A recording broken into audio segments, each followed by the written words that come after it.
Hey, Eurovision fam, it's Alesia Michelle.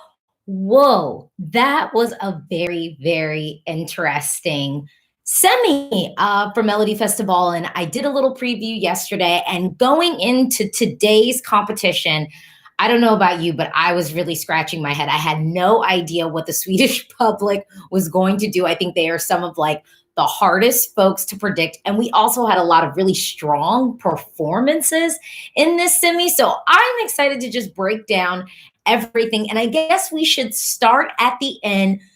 Daughter finally got her redemption. She got her redemption, even though Cry, I mean, I still really don't understand how that didn't advance. But we're not going to talk about that because it is Melody Festival in 2020, and she was able to pull it through. Now, I'm not going to lie, I was definitely concerned with Daughter. I thought that the rehearsal, the vocal was a little bit shaky, and everyone else's vocal was like flawless in the rehearsals. So I was a little bit nervous. So that was like my first moment of like trepidation where I was like, okay, is this gonna pull through? Um, but then she was able to do it. I think honestly, the strength of Daughter's performance and package really is the track. I do think that Bulletproof is one of the stronger songs. And what it was up against, if you're just listening to songs, a studio cut of the song, I mean, Bulletproof, I do think was stronger than Clara's entry by miles. It definitely was stronger than what Linda was serving, what Jan was serving. And to be honest, I think it is a stronger. Staging was interesting for Bulletproof, though. I don't know how I felt about the staging for it. But before we get into this too much, I'm going to hop in these comments because you guys have been in here chatting for a while. Thank you for waiting. And thank you for hopping in here soon so that you could just be here when we got started. So awesome. Okay, let me get into this. Charlie Roberts says, anyway, Daughter finally had her redemption moment. I'm so happy. A cheese grater. I wonder. Oh, I don't know who he was comparing it to. ESC Top List says, I preferred Paul over Anna. I don't know. It felt repetitive, but clear top three with Daughter, Paul, and Anna. So, what other? Lots of folks just really, really happy for Daughter. Legitimately, D-Win says, justice for Cry. D-Win's also said, I thought this semi was really weak, to be honest. Honestly, I wouldn't say that it was weak at all. I think it felt strong because it was a really hard semi to predict. I think that everyone who performed tonight really did put on a show. There weren't a lot of bum notes on that stage tonight, to be honest. Like, there just weren't. I think also, I said this before in my video yesterday, this semi, I could have listened to all of these songs on a CD and I wouldn't have skipped a track. Honestly, even the song that Thorsten was supposed to sing, I would have been able to get through that. Whereas like semi one, like Susie P's song would have probably gotten on my nerves after a while. And like, even though I love the Mama's move, it says, I'm so glad that Daughter made it. She is my favorite. Don says, I really like Daughter's staging. Could really be a moment in Rotterdam with some small tweaks. I think the small tweaks that she needs to do are, I was not into the shorts. I was not into the shorts at all. The shorts and with the motions she was doing with the leather shorts, I was not into it. I could understand it for a look out in the street, like going to the mall because she's like a cool girl. But for the stage, I was not into those shorts at all. I actually almost was like wishing that her and Clara changed outfits because Clara had kind of like some blinged out. So maybe like I would have preferred Daughter in a bodysuit than the shorts. I don't understand the shorts, but maybe I'm just old. And I don't think I'm that old. Eurotainment says, Anna is definitely a contender. I loved the performance. Adam says, Alesia Michelle, I think Kingdom Come could do very well at Eurovision. Yeah, let's move on and talk about Anna. Now, I'll be honest. Personally, like, I'm not really a country rock music fan. Like, I loved old Shania Twain when she was doing it. But once it kind of evolved to like the Carrie Underwoods and the Miranda Lamberts and stuff like that, like, it's just not really my personal thing. If I'm doing country, I actually prefer like acoustic folk country than like the kind of like I'm rocking out country. With that said, I really like Kingdom Come because it is sort of country rock with a little bit of pop and enough pop to make people, I think, like me, that don't necessarily gravitate towards the genre into it. I would also say that I really liked I really really liked her styling. The only issue I'm having is that wig, because it's a full wig. It's a full unit wig, and that wig is not the movement. We need a well, it might be human hair, but the wig needs to be thicker. The wig is just not the one. So we need her to see Wendy's wig artist, because that wig is not the one.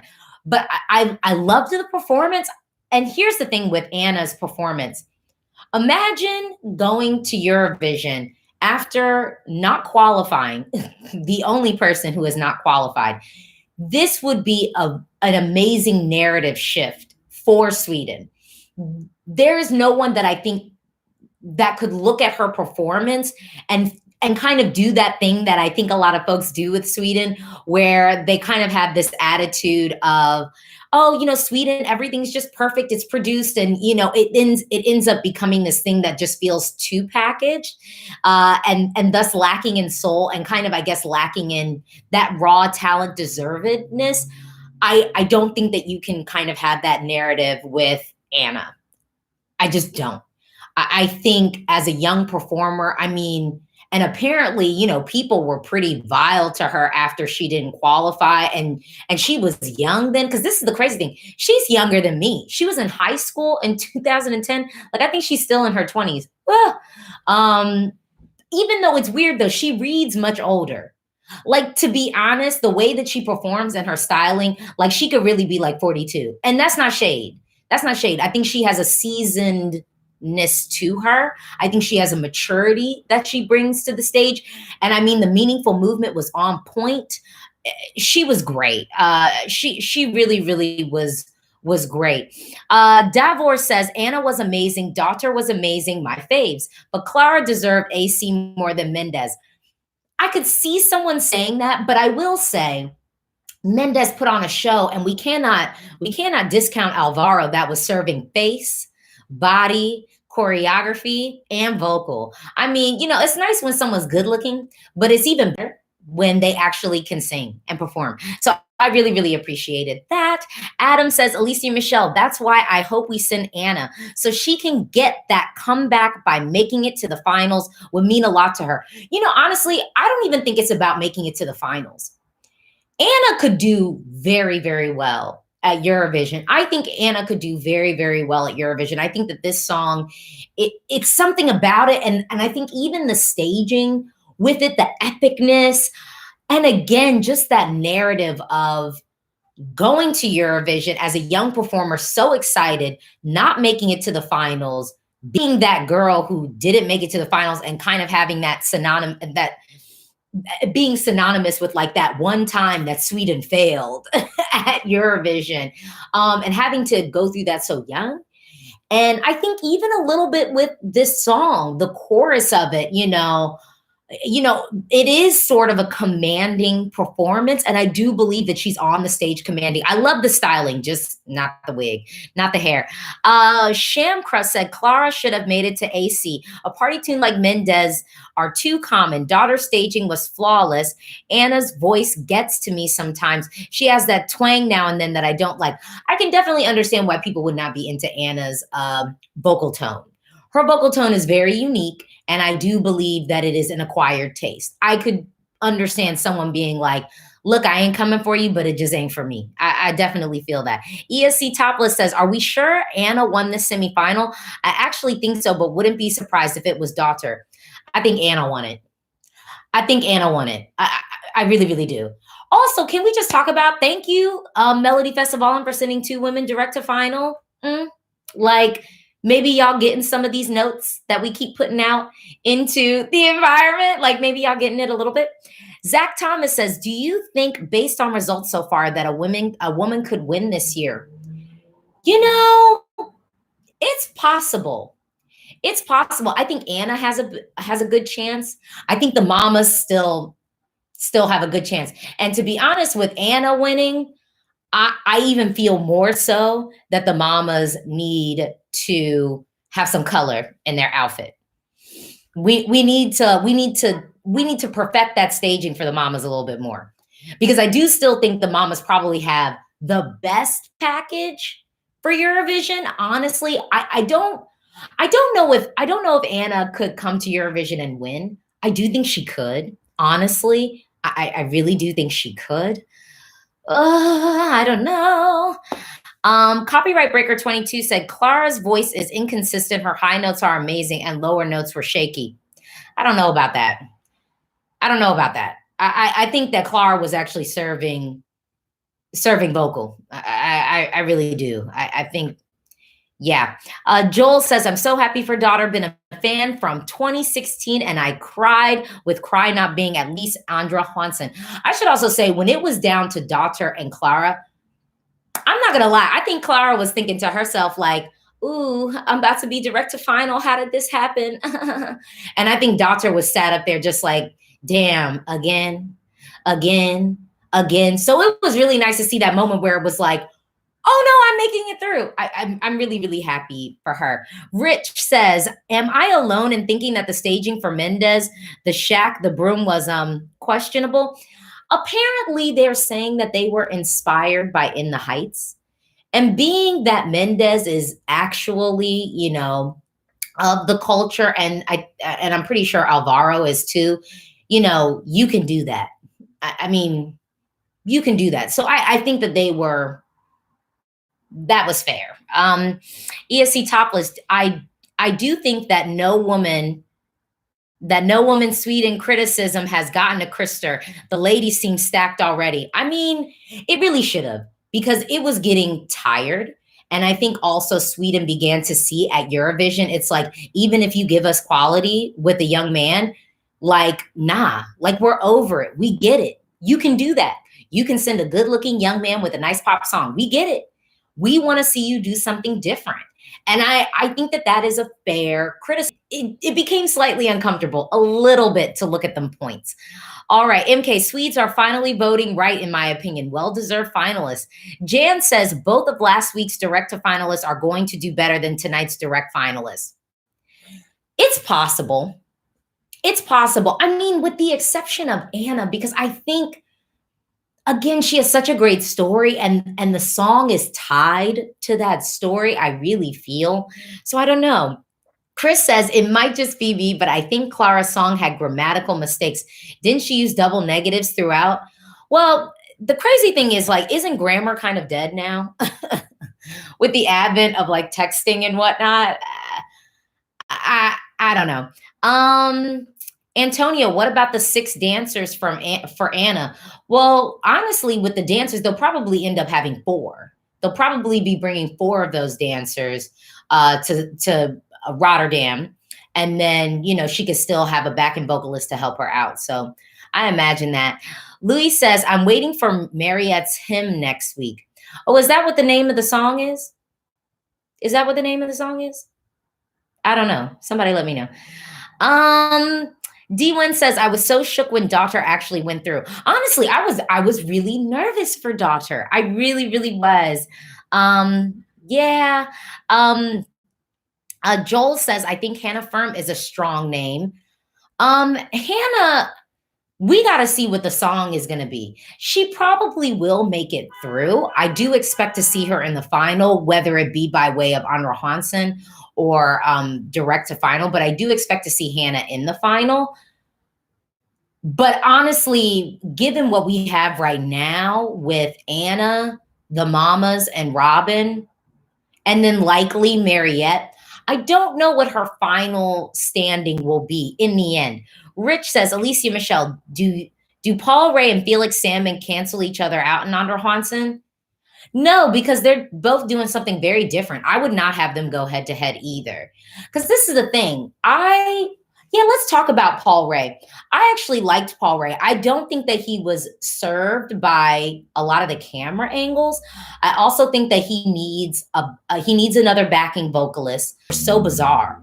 It's like they had the camera angle set for someone who was tall. And like with love, Paul Ray is not tall. And he looked shorter because he had like all this headroom. I mean, like, I'm not very tall, But I would not, he was framed like this. Like, why do we have all this headroom? Like, what is the point of this? There was nothing there. There was nothing happening. Like, come on, help my boy out. Help my boy out. He's not tall. He needed some tighter camera angles, point blank. And he needed, and honestly, the sound mixing on his performance was not the best. They kind of had it in the beginning. In the rehearsal, the sound mixing was just wrong. I called that out. And so it was a little bit better, but the sound mixing needed to be better. I don't know. Daniel Ely, I'm surprised you're counting Daughter out. I don't think I'm counting her out, but I don't think she's going to win.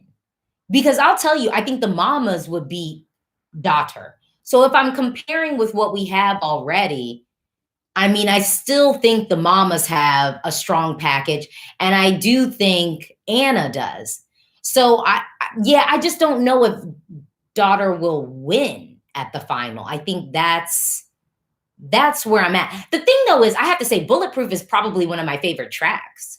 Like, Bulletproof is the song that I would listen to the most that we have heard in Melodifestivalen, without a doubt, hands down. Bulletproof is the song I'm listening to. I'm listening to it on a loop. I'm listening to it in the car. I'm listening to it while I'm walking to work. Yeah. Adrian says, I just felt that Paul's performance felt strange, and I can't point a finger on it. Honestly, it was the camera angles. It was the camera angles. It was the lack of reverb, and we needed another backing vocalist in the background. Period. And they needed to cut out all the headroom that they gave him because he looked short, which no one wants to look short. Joel says, I also think the Mamas are the strongest right now. They are. I think the Mamas are definitely the ones to beat. Point blank, period. They're just the ones to beat. Lakin says, only song I like so far is Ballerina. I like Ballerina, but I prefer I Do Me. I do prefer I Do Me as a bop. Like, I prefer I Do Me, but Bulletproof is definitely the track that I'm listening to in my car, without a doubt. Get into the board and really, like, there was a fullness lacking. It sounded a little bit hollow at times. And that's why I say I think we need to revisit the sound mixing, and I think we need another backing vocalist in the back. Someone Holy Do says, I think Anna's here for blood. Don't count her out just because of 2010. She's here to slay. I'm not counting her out. I'm telling you, I think it's like Anna. I think it's the Mamas. Then I think it's Anna. And then probably Robin, if we're talking to the folks who are direct to final. Then probably Robin, because there's something catchy about that Take a Chance on Me. Yeah, it's still stuck in my head. It's still stuck in my head. Jan says the Mamas distinguish themselves from others in both appearance and vocals. Also, they are not too contemporary, so they went directly through and Felix to Andra Chansen. I mean, I do think the thing about the Mamas is I don't think that there is a counterpart. Nobody is really coming for them. Like, they're just not. They're on a plane by themselves, and everyone else kind of has to battle it out. So if we're talking about a Daughter, we're talking about Malu, and we're talking about Anna, it's kind of like, well, who's the best out of those three? And I think if we're talking full package, stage show and track, I think Anna gets the edge. Even though I thought Daughter's staging was really cool. I really actually liked the way that they did the staging, but it was just them shorts. I don't know. Like I said, I'm probably old, but the shorts were a little bit too much for me. Margot says, don't really get the love for the Mamas, to be honest. It's inexplicable. It's a je ne sais quoi. The Mamas, it's a familiarity. It's the meaningful movement. It is the polish of the performance. It is the confidence of the vocals that we're getting. With the Mamas, there's just something about it that is elevated. And again, there is no other like girl group. Nobody is coming for them. They are on a plane unto themselves. Maybe if Faith Kakimbo gets out of that heat, that she could give us something soulful that maybe could speak to it on the plane. But even then, I think the Mamas will still trump. So yeah. Okay. Rich says, Alesia, were you as shook as I was when Anna killed when the guys came out. Well, I was expecting to see them. And I do think the staging is a little bit like, this don't have nothing to do with the song in theory, but it was good. And this is a show, and that's what we need. Girl, she thick. I think you appreciate Anna's performance or not her reaction to her qualification was so. I think if you appreciate Anna's performance or not, her reaction to her qualification was so cute. I think Anna was nervous, but also I did kind of think I did get a little bit of the Taylor Swift, just a little bit, because it's like, girl, you just got on that stage with like 6 freaking dancers, all the staging, and you close the show and you're surprised that you're advancing. Like, come on now. Come on now. You don't have to do all that. You don't have to do all that. You was serving. Jace Book says, I honestly am a little surprised Linda didn't advance because of her ability to interact with the audience tonight. Linda's vocal was off. But she did have, I think, the best head to toe look. I think her styling, her hair, her makeup, everything was good about it. But the vocal got off and the song was dated. And I mean, I guess it's like all Schlager is dated in a way, purposefully. But this was not the semi for her to advance in at all. We had stronger songs and performances. And this was really, I mean, I do think that this was a tight one. Kristen Johansson says, shout out to Jan Johansson for learning a song in a week. Hopefully he's happy with his paycheck. I mean, to be honest, I was surprised that Jan didn't kind of go through because Sweden loves a throwback act. They really do. They love their seasoned performers. They love their throwback acts. And I think Jan did what he needed to do. So I was actually kind of expecting like him or Linda to kind of squeeze their way in. But to be honest, ultimately, I'm happy that neither of them did such a thing because I think the bunch that we have advancing, Mendez, Paul Ray, Anna, and Doctor, I think this was the bunch that needed to advance ultimately. Me, M, I wouldn't go that far. I don't know about that. I think Felix Sandman has great staging. I know some people were not fans of it, but I think the staging that Felix has is great. I think Anna's staging is spot on. Anna Bergendahls' staging is spot on. I think Daughter's staging is good, and I think it is innovative, but we need to get rid of them shorts. I don't know. I'm going to just keep talking about them shorts because I don't get it. I'm like, what else? Well, I probably want to wrap up this video because I don't want to keep doing all these really long videos, but I know it's like live, so we want to interact. So I just want to take a moment to say thank you for joining me. So many of you have tuned in. I am so excited. This will be on my channel. Make sure you like and subscribe. I am going to be in Stockholm for the Melodifestivalen grand final.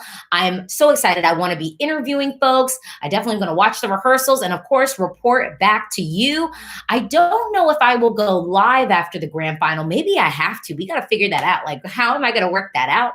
The only reason why I say this is because I hope to be in the arena and actually watching it. So I don't know if that will happen. And as you know, I just want to say this too. I am not reacting to any other national selections. I have a lot going on. And like I said, all will be revealed. But yeah, I have a ton going on right now. So I just really don't have a lot of time. Also, I have a political job. And as many of you know, I'm based here in the United States. And we kind of have this little thing called the presidential election going on right now. So yeah, that takes up quite a bit of my time, understandably so. So as we wrap up, any last questions or responses to get to before I go? D-Win says, do you think Boys with Emotions could still pull through and win? I think Felix definitely has a strong chance of winning. But I will say that I am happy to see some of these female performers on stage and reclaiming Melodifestivalen legitimately. Olympic Song Contest, I don't know how Oh, I think you're talking about Australia Decides. I don't know anything about that because I'm not following any other national selections other than Melodifestivalen. Mista says, do you have any predictions for semi three? You know, I've done predictions before. And again, I feel like it's so crazy because Melodifestivalen I do just find very, very hard to predict. I mean, the Swedish public, I think, is just it's like who knows like kind of what's on their mind, what mood they're in. And I think that's another reason that makes Melodifestivalen so fun to react to. But I do think that semifinal three is set up really for Mariette to just slide right on through direct to final. Legitimately, I don't think anyone is really coming for her. I do think that Faith might be a very interesting and strong debut act. I'm really, really curious to hear her snippets and see her staging. And I would say people love Mahombi. I'm not going to lie. I don't really get the Mahombi hype. I don't. I'm sorry. Not sorry. Um, and then it's what Dravingar. I actually think that they could have like a nice little fun act. I love Amanda Asa's vocal. I love her voice, but I'm not I don't know if the track will be strong enough. So direct to final, I do feel like Mariette is like the one person I feel comfortable saying will carry on. I really, really do. Um, but again, like I think some people just like Mahombi, but again, it's hard for me to like even say that I predict Mahombi will continue on because I'm just personally not like a huge, huge Mahombi fan. Not because I think he's like bad or anything like that. It's just like not really my thing. And I was not really a fan of Hello. Um, so Daniel Ely says, Alesia, where is Daffo? Sorry if I misspelled her name. At her house where she lives. I don't know. TK says, do you think the mamas are better of today's qualifiers? I actually talked about that before, and I do still think the mamas have an edge over both Anna and daughter personally. Freddie Fox says, Alesia Michelle, Sweden's chance of winning Eurovision this year. I think if they send the mamas, I think their chance of winning is very high. I think if they send Anna, I think Sweden could be looking at a top 10 finish. If they send Felix, I don't even know. I think Felix, it could be top 10. It could be. If they send Felix, I think it could be top 10. If they send Robin, I don't know about that. I like the song. I think it's catchy, but I don't know. I don't know. Do you think this year's camera work in Melodifestivalen is worse than the last editions in the previous years? I think the whole staging and camera work was much better in 2016 and 2019. It looks poor.